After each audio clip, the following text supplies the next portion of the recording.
Wala pa dito.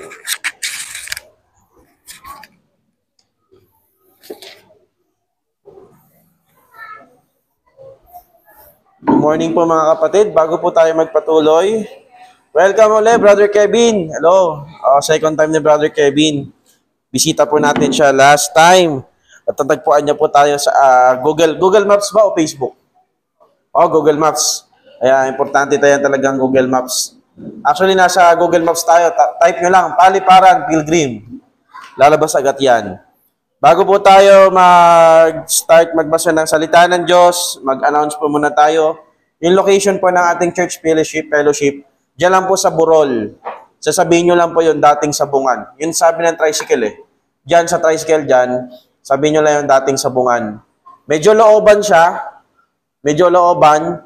pero pwedeng lakarin. Kung mula dito, lakarin. 5 minutes, 10 minutes, pwede naman. Pero syempre, tricycle na lang. Kung mayroon naman pa ang tricycle. So, ang ano doon ay 7K.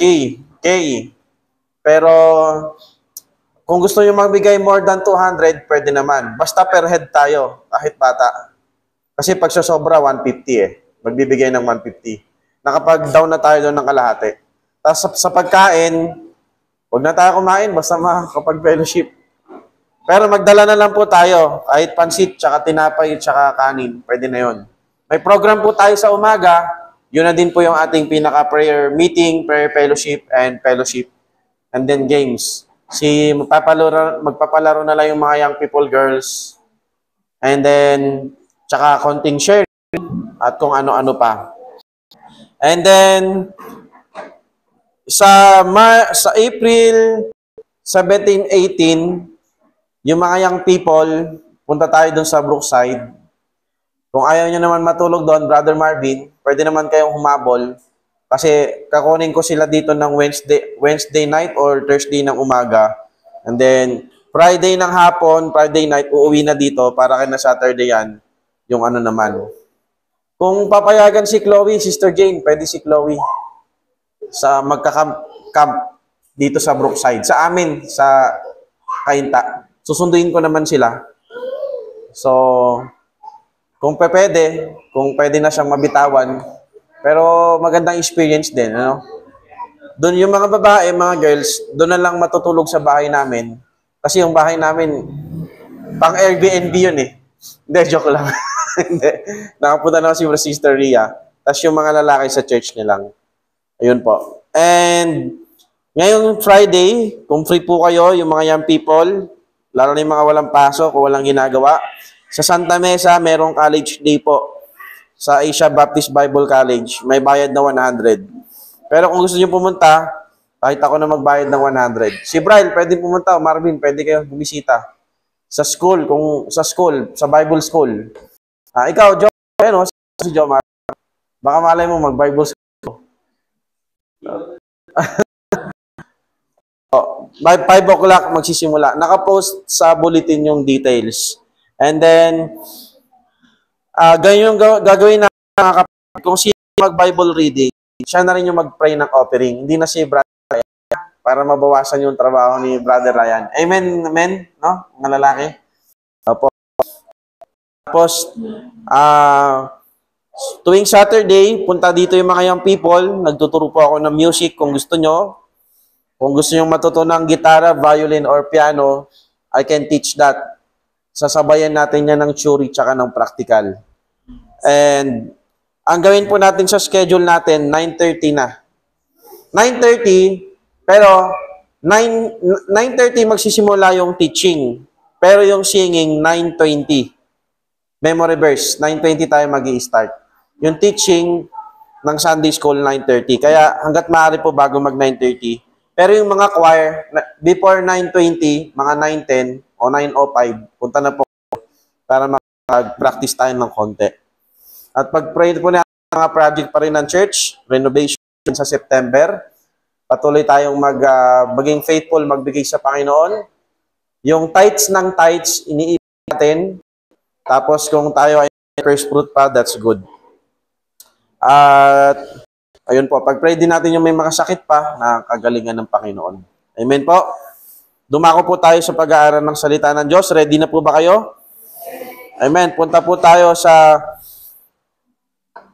2 Timothy chapter 3. Ang pag-aaralan po natin ay mga tanda ng mga huling araw.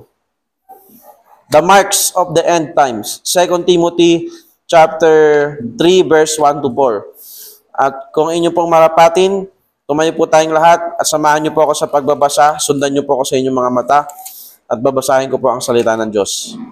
2 Timothy chapter 3 verse number... Naririnig niyo po ba ako dyan sa likod? Okay, sige. Kasi parang dito parang walang gana yung mic eh. Pero kung narinig niya sa likod. By the way, bago yung mic natin, ano to, 700 pesos. Hindi pa bayad. Babayaran natin bukas. The Bible says in 2 Timothy chapter 3, verse number 1 to verse number 4, this know also that in the last days, perilous time shall come, for men shall be lovers of their own selves, covetous, boasters, proud, blasphemers, disobedient to parents, unthankful, and unholy, without natural affection, truce breaker, false accuser, incontinent, fierce, despiser of those that are good, traitors, heavy, high-minded, lovers of pleasures more than lovers of God. And then sabay-sabay tayo sa verse number 13. Basahin natin lahat verse number 13. Ready? 1, 2, 3, go. But evil men and seducers shall wax worse and worse, deceiving and being deceived. Dear Lord, Heavenly Father, may you bless us as we have your word. In Jesus' name we pray. Amen. You may be seated, brother and sister in Christ. At medyo mag-e-explain lang tayo bigyan nyo lang ako ng pagkakataon na i-explain ng konting-konti. Pakita natin yung chart.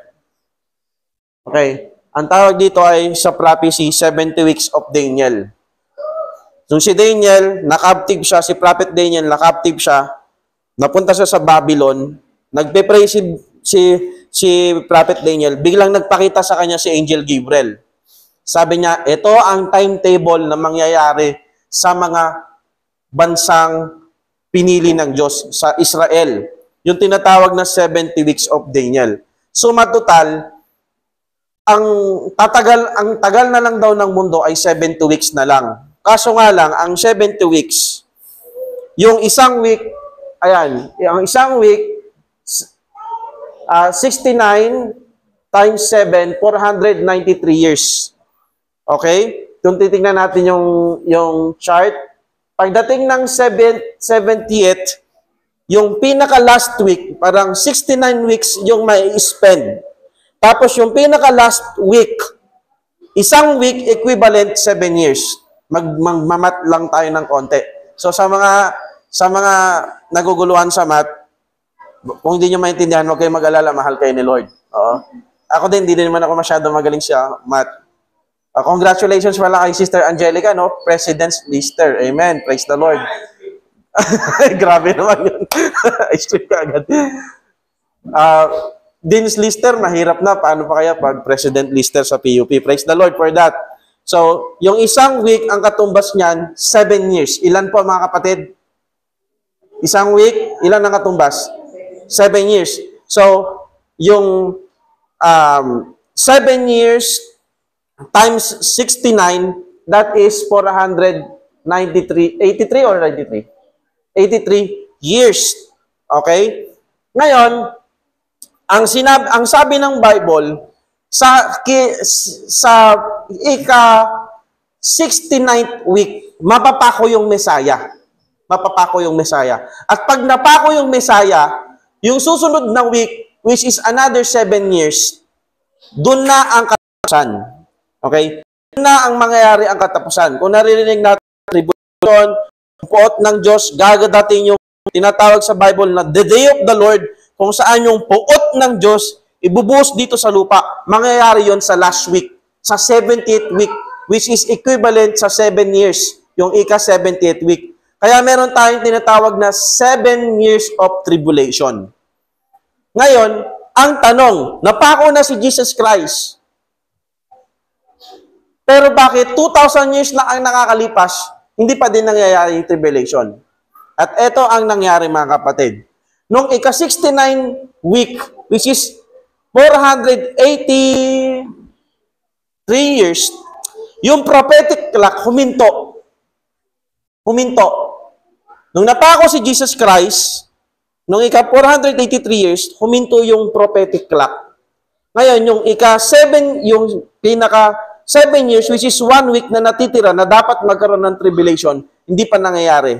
So tayo, nasa pagitan tayo ng 483 years sa 69 weeks tsaka sa 78th week. Nasa gitna tayo nun. Andito tayo. Ayan, mystery. Pero, pag nag-rapture na, pag kinuha na tayo ni Jesus Christ, kukunin tayo ng Diyos lahat na tumanggap sa Kanya. Yung natitirang 78th week, yung natitirang 7 years, mangyayari na yan. At yan yung tribulation. At bago dumating ang 70th week, 7 years, Great Tribulation, maraming mga marks, maraming mga tanda kung saan sinabi ng Bible dito sa binasa natin na ang huling araw ay paparating na. Ito yung mga tanda na namumuhay na tayo sa huling araw. Now you're saying, mula noon naman, Pastor, hanggang ngayon, nakikita mo na yung mga dinescribe dito. Ba't hindi pa dumadating si Lord? Kasi nga, yung prophetic clock huminto. At dadating yung time na yung, alam mo yung orasan na biglang nawalan ng baterya, huminto. Pero pag nilagyan mo ng battery, biglang gaganon ulit. Ganon na ang mangyayari. Pag nag-rapture pack, yung natitirang 7 years, magugugol na. So, ngayon tayo ay nasa church age, kung saan nais ng Panginoon na maraming tao ang makakakilala sa Kanya. The Bible describes the type of world people will live during the last days. And certain marks will characterize the type of people, kung anong klaseng mga tao, kultura, society, that will exist in existence prior to the last week, 7 years, Great Tribulation na mangyayari. So may tatlong bagay tayong pag-aaralan. The mark of the end times in humanity, sa mga tao, the mark of the end times in religion, sa mga relihiyon, at mark of the end times sa mismong sa atin, mga mananampalataya sa simbahan. Hayaan niyong basahin ko sa Tagalog yung binasa natin kanina. Datapot alamin nyo na sa mga huling araw ay darating ang mga panahong mapanganib, sapagkat ang mga tao ay magiging maibigin sa kanilang sarili, maibigin sa salapi, mayabang, mapagmalaki, mapagtungayaw, masawayin sa mga magulang, mga walang turing, walang kabanalan, walang katutubong pag-ibig, walang paglulubag, mga palabintang, mga walang pagpipigil sa sarili, mga mabangis, hindi maibigin ng buti, mga lilo, mga matitigas ang ulo, mga palalo, mga ibigin ang kalayawan, kaysa sa mga maibigin sa Diyos. Unang-una sa verse number 1, makikita natin, this know also that in the last days, perilous time shall come. We're living in a society which is troubled. Troubled society. Ayan yung tanda sa humanity.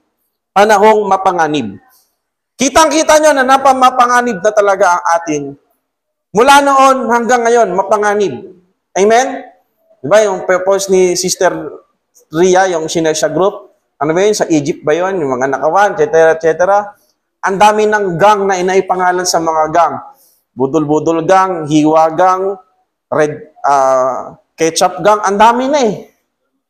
Mula noon hanggang ngayon, yung mga scammer, mga panganib, we're living a troubled society.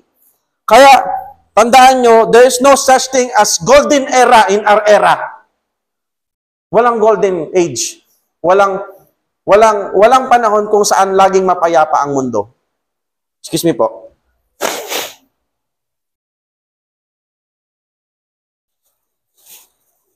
So, hindi mo pwedeng sabihin, yung panahon ni Presidente ganito, mapayapa.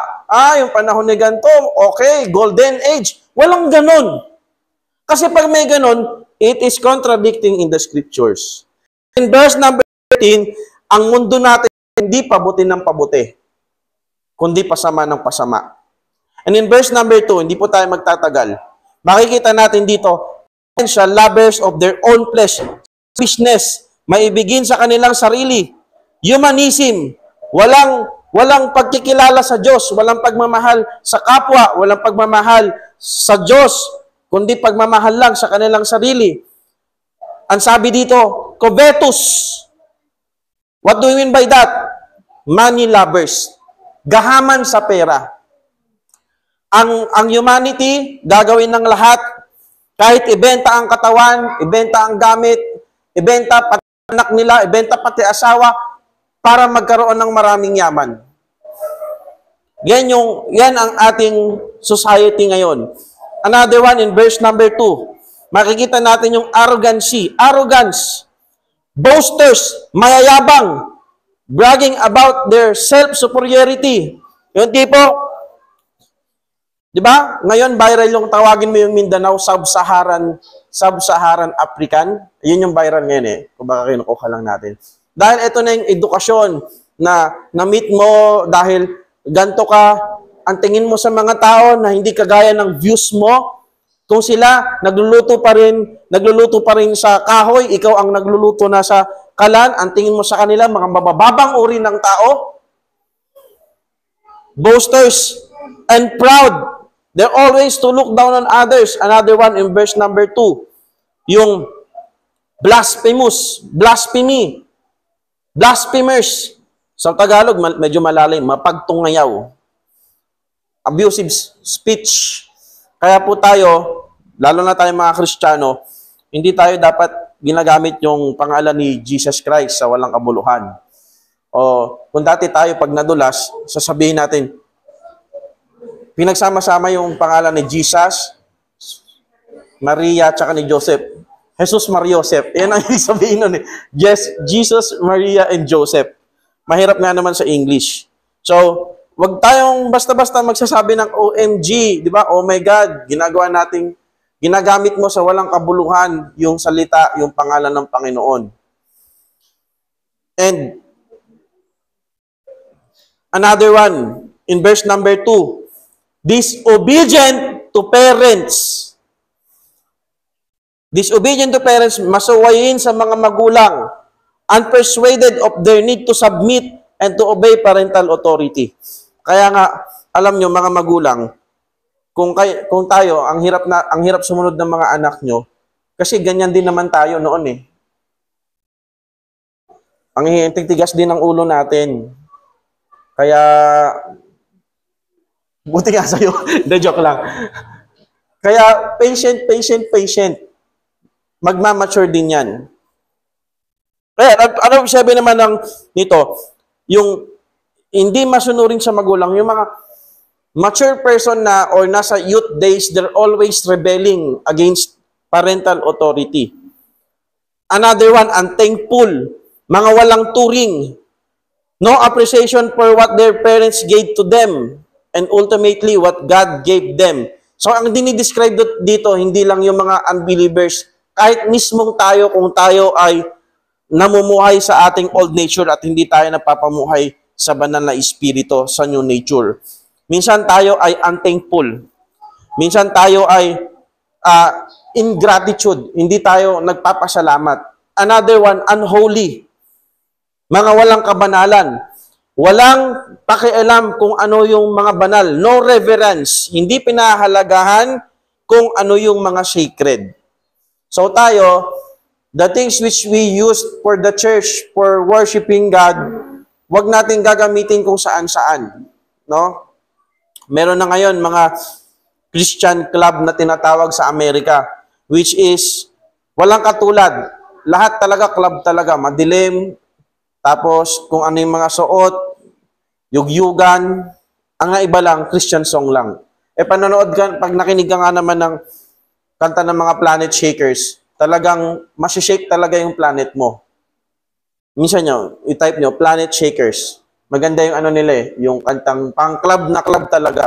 Pero pag tinignan mo yung lyrics, ay, bakit ganito? Parang banal.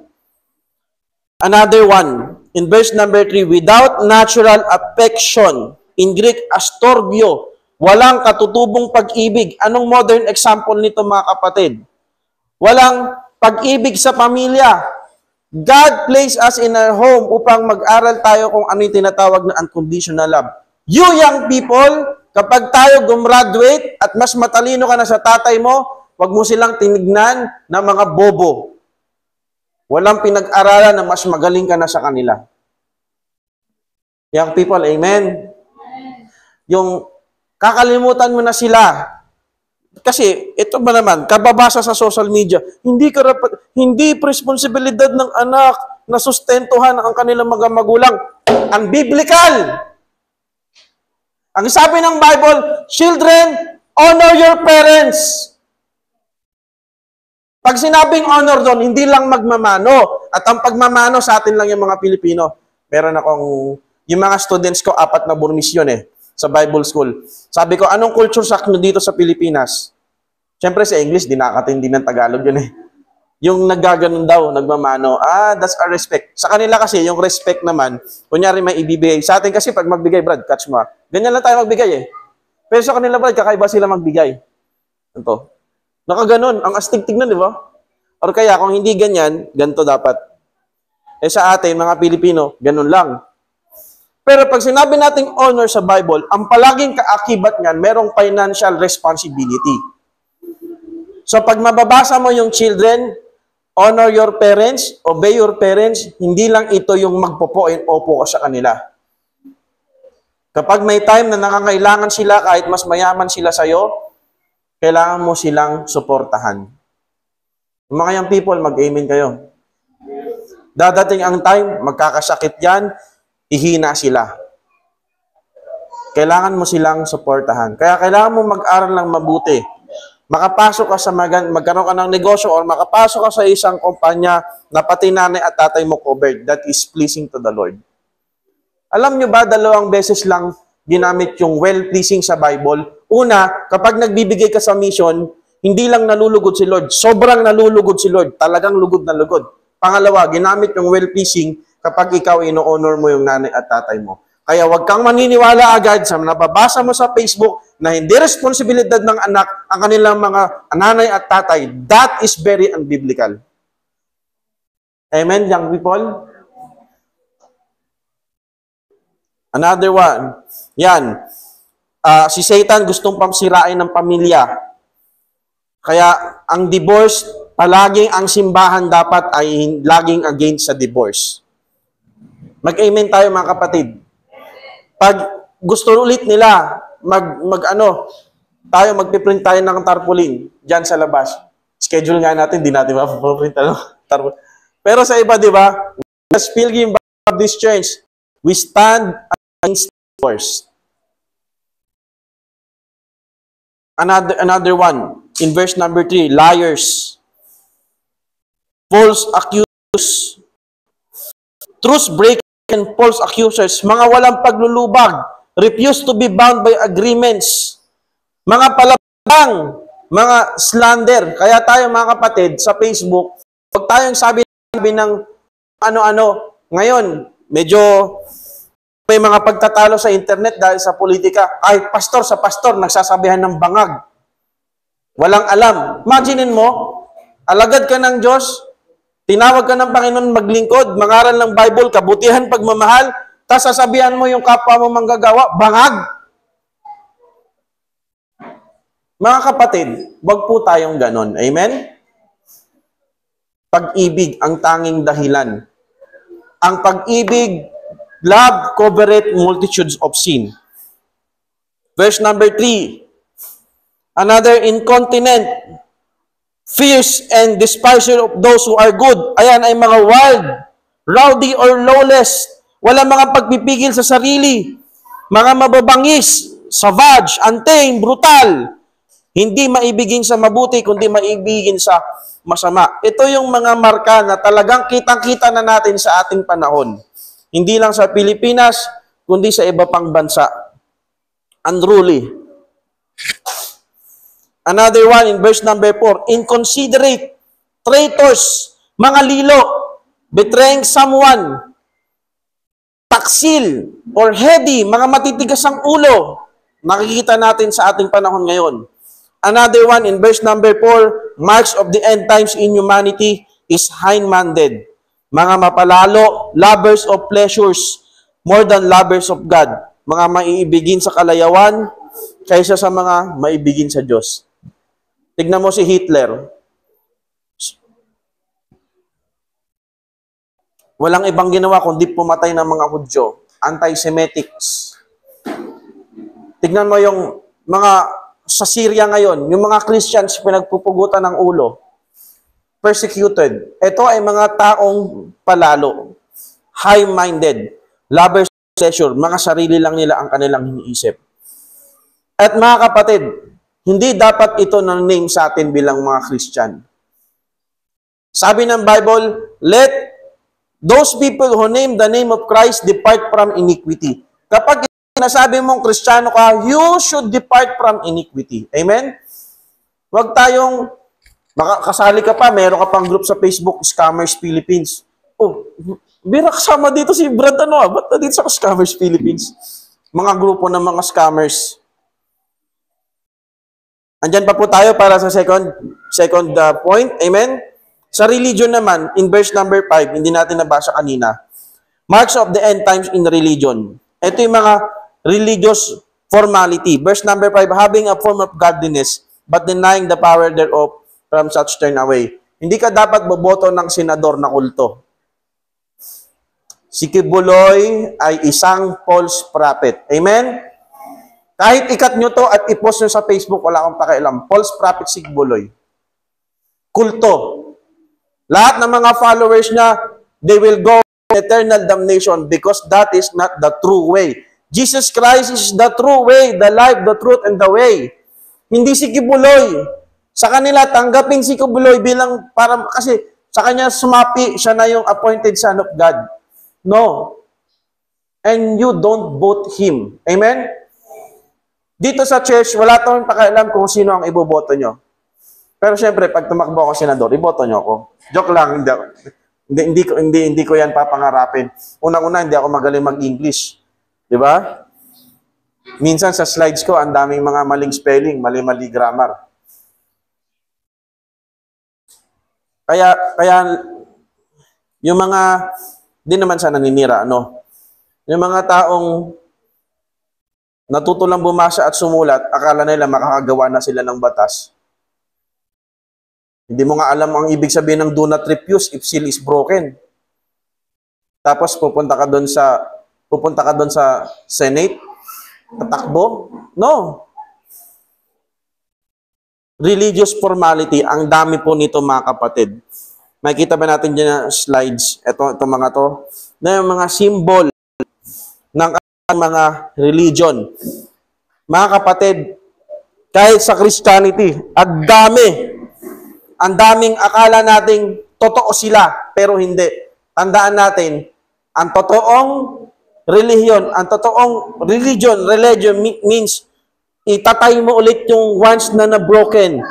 Ang totoong makakapag-bind mula sa Diyos at sa tao, walang iba kundi si Jesus Christ. Hindi yung mag-meditate ka sa Buddhism, hindi yung asceticism, gantong gawin mo, hindi do. No. It's already done. Tinapos na ni Jesus Christ. Another one, doctrinal intolerance.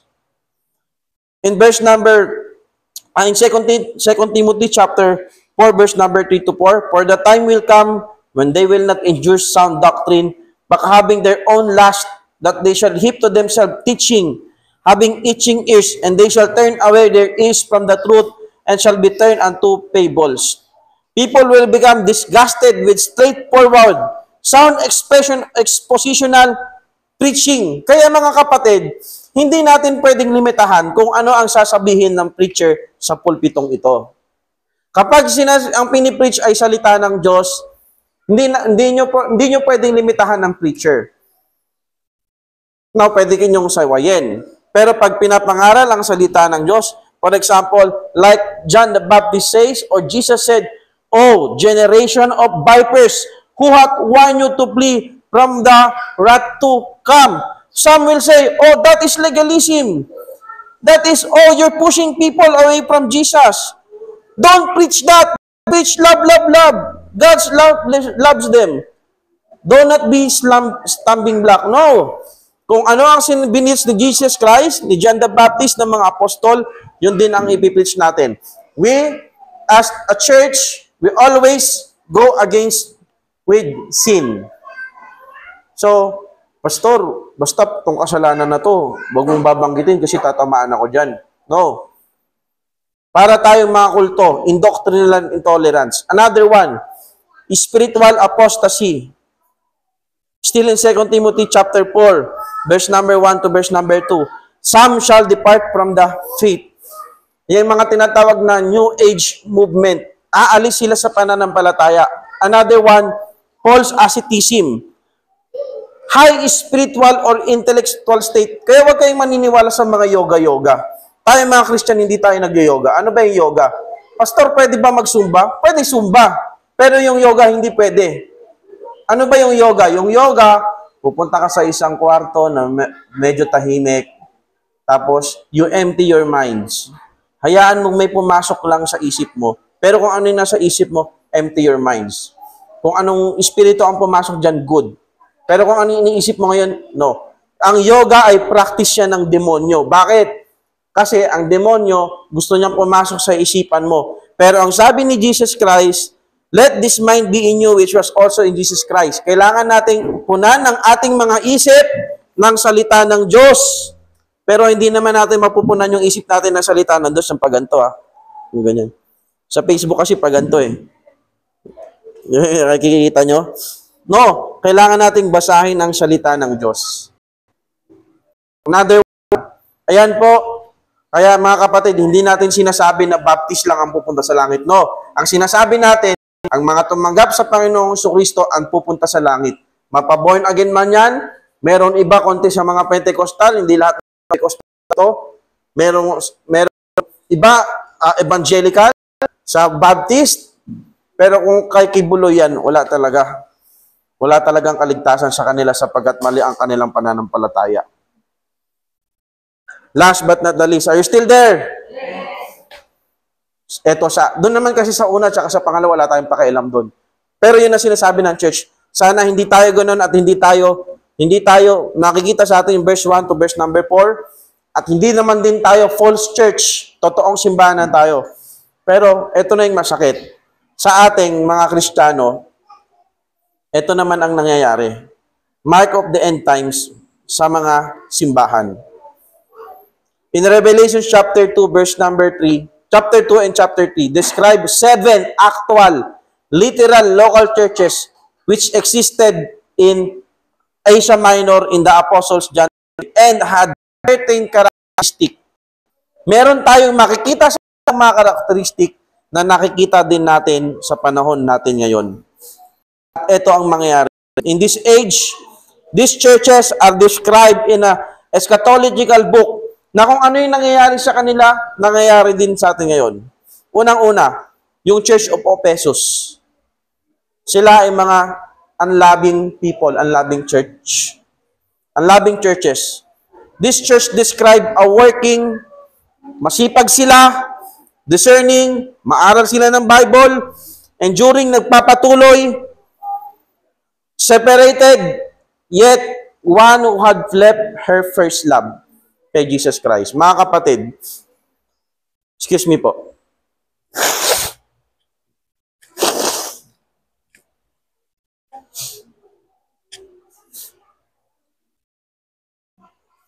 Pwede kang masipag sa church, pero hindi mo mahal si Jesus. Pwede yon. Marami ako nakikitang ganon.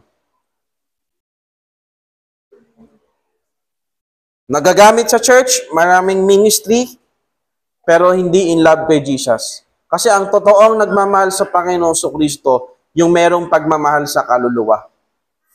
Hindi nyo ba naiisip na isang beses lang tayo mabubuhay sa mundo, pagkatapos noon, eternity na? Yung taong yan, pag namatayan, hindi yan magre-reincarnate. Reincarnate. Tama, reincarnation. Yung kaluluwa, kakanood mo yan ng K-drama. Sa K-drama kasi, di ba, namatay ka, sasabihin, pang ilang buhay mo na yan? Sa mga Hinduism Buddhism. Pangatlo ka na to. Yung unang buhay mo, ano ka? Ako isang alipin lamang. Yung pangalawa mong buhay, ako ay isang hari. Pangatlong buhay, ano ka? Eto ngayon, umaasa sa wala. Walang ganon.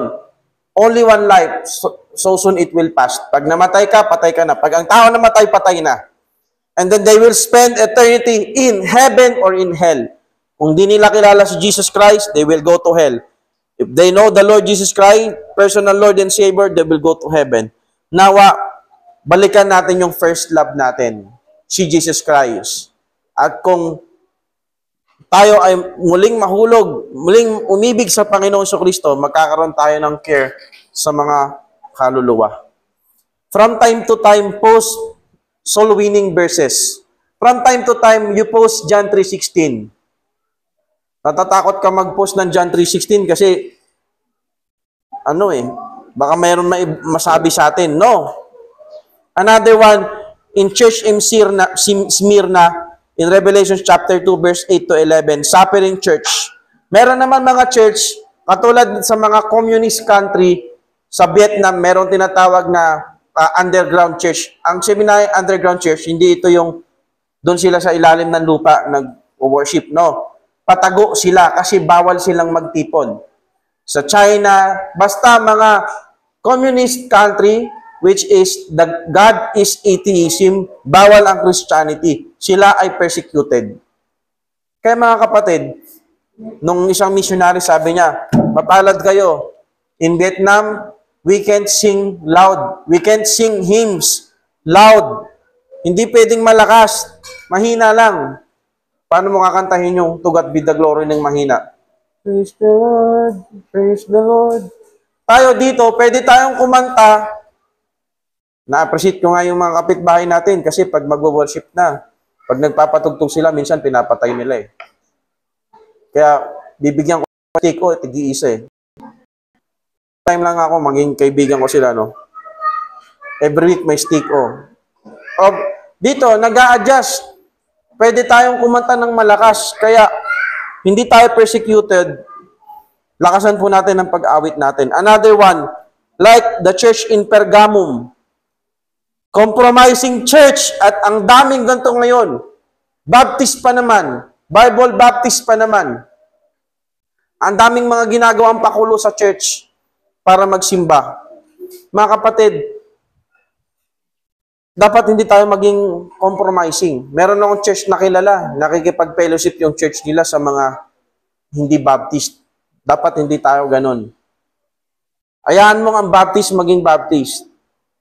Hindi yung tayo, pwede tayong bumisita doon. Pera, at itong mikroponong to, itong pulpitong to, ang magsalita ditong preacher ay JIL. No. Ang magsalita dito, Pentecostal. No. Hindi mangyayari yon. Another one, worldly churches. This church was worldly church, but yet a busy church.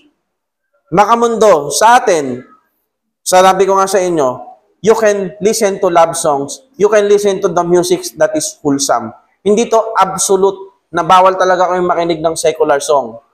Pero, kung ang laman ng YouTube playlist nyo ay puro worldly song, talagang wala talaga kayong pinapakinggan yung Christian music sa church mo na pinapakinggan, I think you're sinning to the Lord. You let your mind fill with those worldly music na hindi mo pinipil ng music ang iyong isipan ng salita ng Diyos.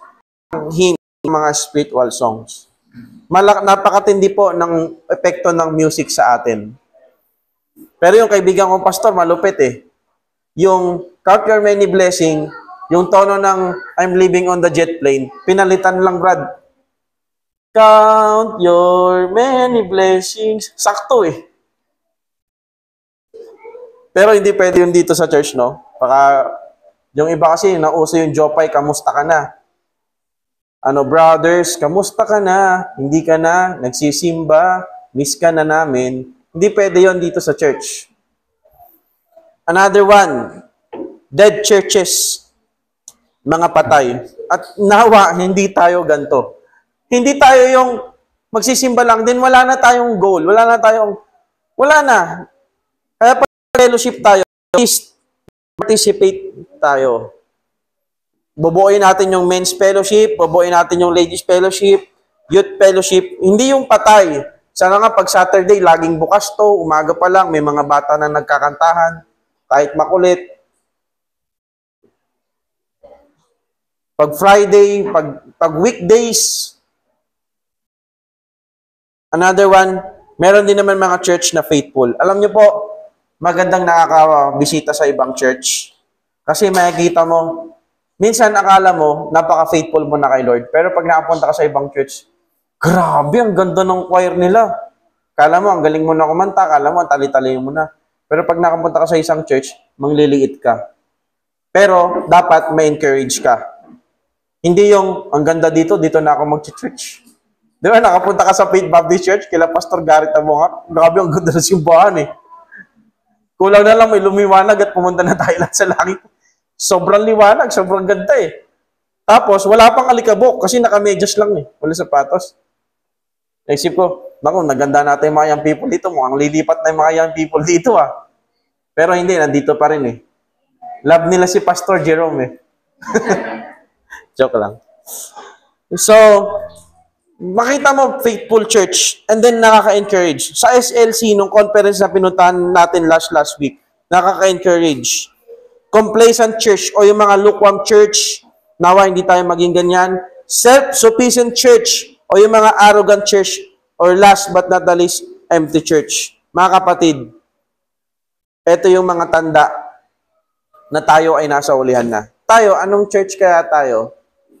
Lukewarm, worldly, dead, complacent, self-sufficient, unloving, o tayo ba pinapersecute? I think hindi tayo na-persecute, di ba? Dead ba tayo? Nawa, maging katulad tayo nitong Philadelphia. Kaya nga, Phileo, brotherly love. Church na nagmamahalan sa isa't isa. Pag may isang sakit yung kapatiran, i-chat natin, I'm praying for you. Hindi yun baduy, ano? Halimbawa, may sakit kayo mga, di ba? We're praying for you. Huwag din kayo mahiya mag-chat sa group chat natin. Please pray for me po. May trangkaso po ako. Okay lang yun. Pero pag please pray for me po, natalan po ako, namatay isa kong kuko. Pwede siguro para may usapan lang. Pero wag na yon mga ganon. Yung pray for me, magsi-civil exam po ako, mag-board exam po ako. Kasi yung mga magkakapatid sa Panginoon, diyan natin ipapakita yung pagmamahal, pag nananalangin sa. Mga kapatid, we're living in the end times. So, hindi tayo preoccupied ng nangyayari sa Pilipinas. Amen? Apektado ka kung saang side, anong political color mo. Hindi lang yun kasi yung nakaka-apekto sa atin. Hindi lang politika sa Pilipinas. Occupied ka pa yung binuhusan ng asin kasi ginayuma siya.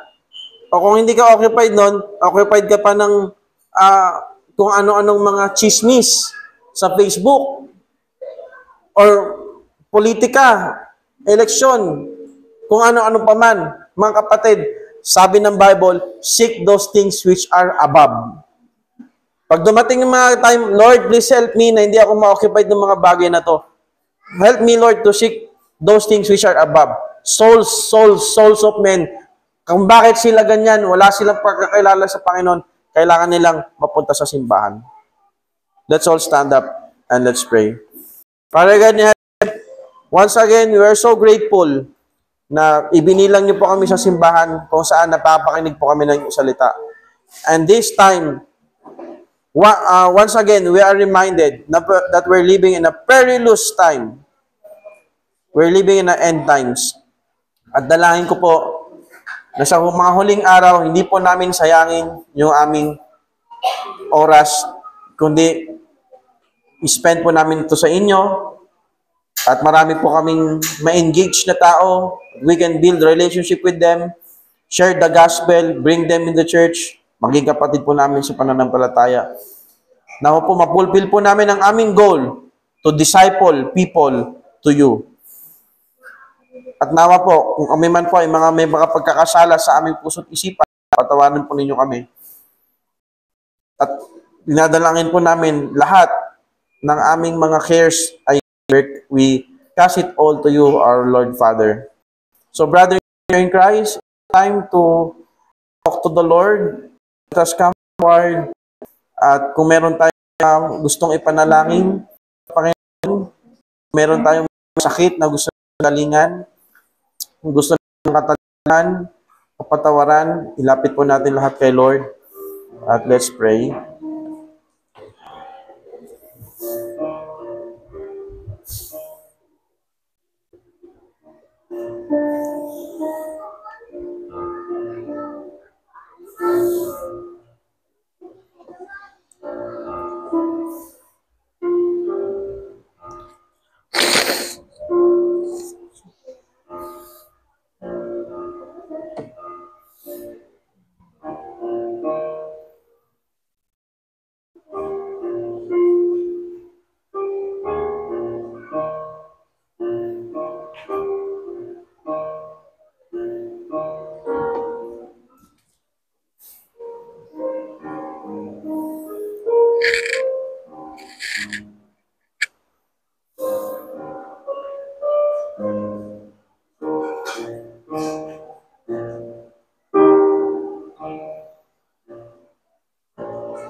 Once again, O our dear Lord, we thank Thee, we praise Thee, and all of our prayer requests, we leave it up to You. And we believe that You hear us, O God, sa mga nais po ng kagalingan, may mga karamdaman, we pray na bigyan Niyo po kami ng kagalingan.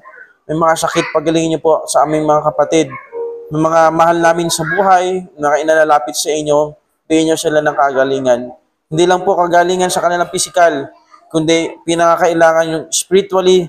Gamitin niyo po kapakailangan namin si Jesus as Lord and Savior. Dalangin ko po sa aming church ay maging discipleship-driven church kami. Maging spirit-filled upang maraming mga taong makakilala sa inyo, madala po namin sa inyong paanan at mapulfill po namin ang aming goal to disciple people to You, O God. Bless us, O Father. Bless our church. Dalangin po namin na i-provide Niyo pa lahat ng pangailangan namin, lahat po ng aming source of income, i-bless Niyo po. Magmula po sa matatanda, hanggang po sa mga bata, bless us, O God, mga nag-aaral, bigyan Niyo po sila ng karunungan, mga nagdadrive lagi sa araw-araw papuntang trabaho, school, i-bless Niyo po sila at ingatan at kabayan. At nawa po, matagpuan Niyo po kaming tapat at nagpupuri sa inyo, naglilingkod sa inyo. And all of these things we ask in the most precious name of our Lord Jesus Christ. Amen. And let's sing To God Be the Glory. First stanza po ng To God Be the Glory. Verse number 4. To God be the glory. As our closing song. Hymn number 4. To God Be the Glory. Namiss ko yung piano ni Sister Sandy. All together now, ready, sing. To God be the glory, great things He hath done. So lovely the world that He gave us His Son, who yielded His life and atonement for sin, and opened the life gate that all may go in. Praise the Lord, let the earth hear His voice. Praise the Lord, let the people rejoice. Oh, come to the Father, Jesus the Son, and give Him the glory. Great things He hath done. Tapos na po ang ating pananambahan. Tayo po ba ay na-bless ngayong umaga? Amen? God bless us all. Magkamayan tayo. Praise the Lord.